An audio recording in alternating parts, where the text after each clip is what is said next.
திரு விஜயண்ணா அவர்களுக்கு வணக்கம். இல்லை இல்லை முதல்வர் அவர்களுக்கு வணக்கம். உங்களை பார்த்து ரசித்த நாங்கள் இன்று தமிழ்நாட்டின் முதல்வர் என்று எண்ணும் போதே சிலிர்க்கிறது.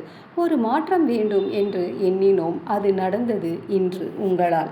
சிலர் அல்ல, பலர் வெற்றிக்கு முன்பும் பின்பும் தூற்றினர். அனைத்தும் கடந்து போகும். ஆனால் வீறு கொண்ட உங்கள் லட்சியமான தமிழ் மக்களின் நன்மை நிலைத்து வெல்ல வேண்டும். அதுவே நீங்கள் பூசும் கரிய நிறமாம் கருப்பு அவர்கள் முகத்தில்.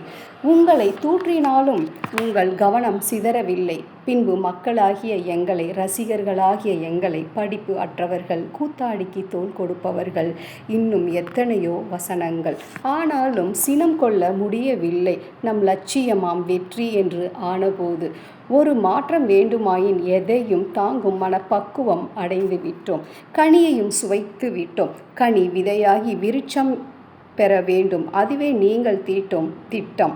செம்மை வாய்ந்த, வலுவான, அசைக்க முடியாத, அதாவது என்றென்றும் உங்கள் ஆட்சியை நிலை பெற வல்ல திறனுடையதாக அமைய வேண்டும்.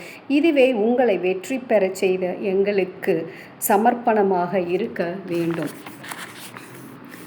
வென்றது நீயாக இருந்தாலும் வெல்ல வைத்தது எங்கள் ஒற்றுமை.